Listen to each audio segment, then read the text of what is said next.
You ever get hurt? Any of your kids ever get hurt that you remember of? Or Not seriously.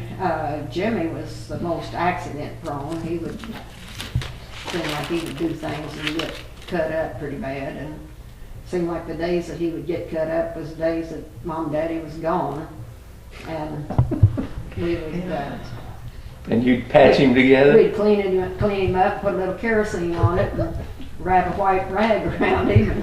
And he lived to tell about And he it. lived to tell about it. I know Jerry said one time, there's one or two things that Jerry told me. He either, I think he was watching the emery wheel, that went electric knife sharpener, and I think he decided that he would take his fingernails down, and I think he got a little involved in that. And I don't know whether there was a time or two that he might even cut part of his finger off, and he said he just kept his hand in his pocket for several days. And there was a time or two that he said he suffered from the heat exhaustion out in the field. And well, they didn't tell me that you shouldn't drink a lot of water. If you were hot, you shouldn't drink a lot of water. And I made that mistake out in the, oh my. Yeah.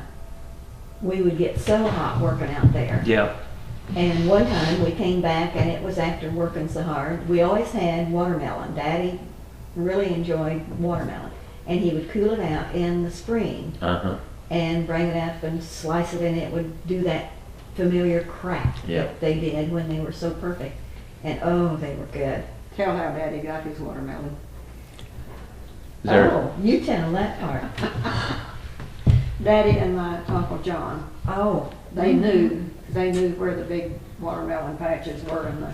not necessarily their own. not Well, they necessarily. never were.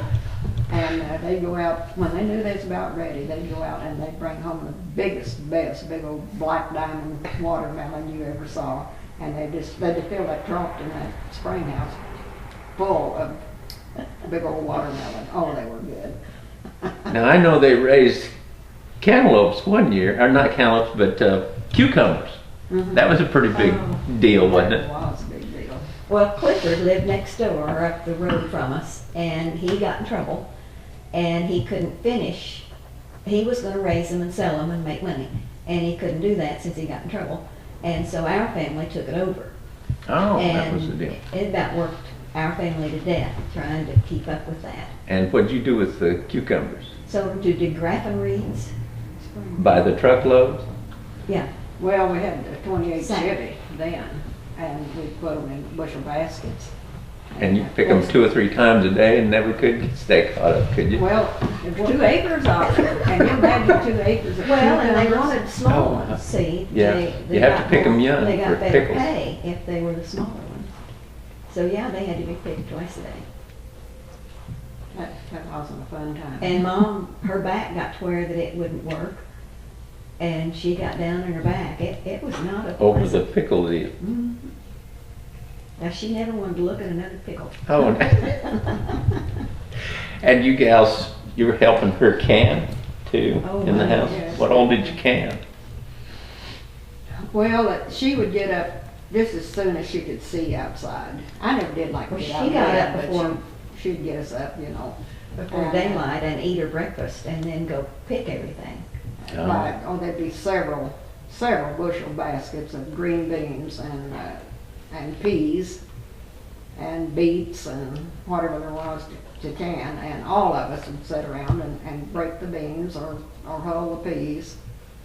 And she bought a pressure cooker back early, and she would can that stuff from early morning until way in the night. As many as 300 quarts of green beans each summer.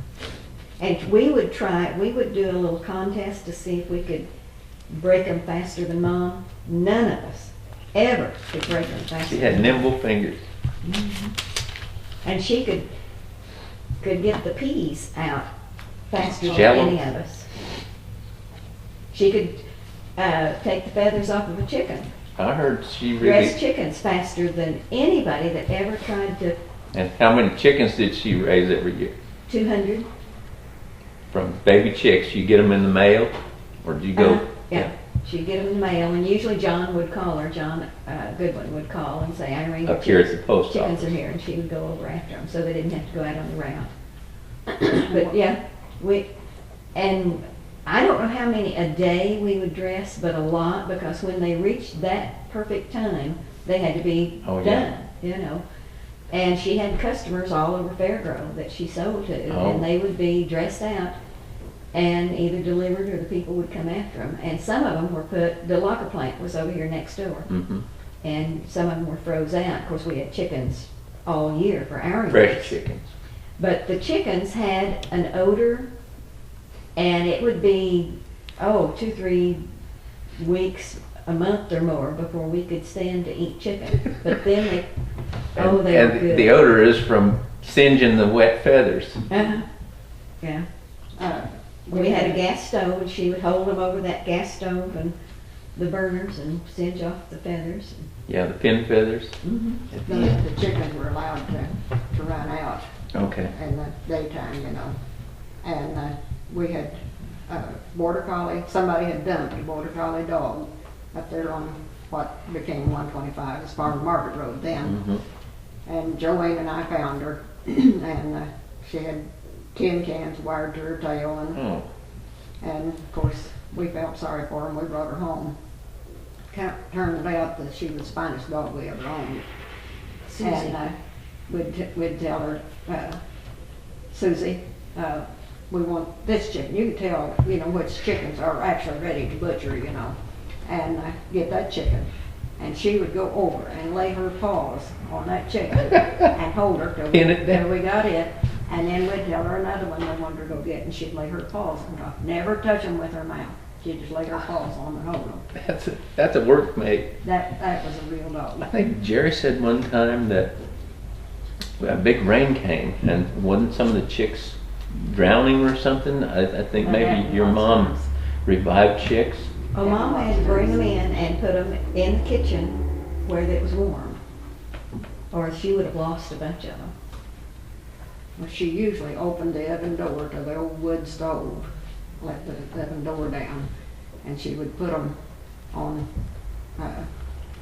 towels on that until they dried out. And you can save a chicken that you swear is dead and revive them that way.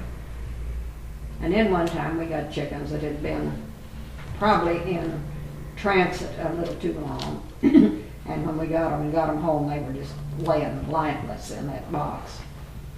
And she took them down to the spring house and turned them out on that cool concrete floor.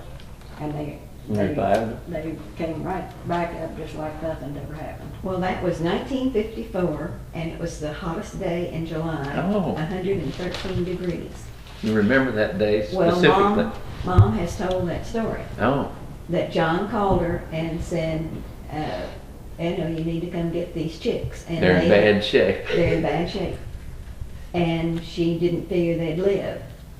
So she put them on, like Caroline said, put them on the spring house floor. And that cool floor and giving them that fresh, cold water revived them, and they survived. But 1954 was a hot, hot year. It didn't cool off even in the night.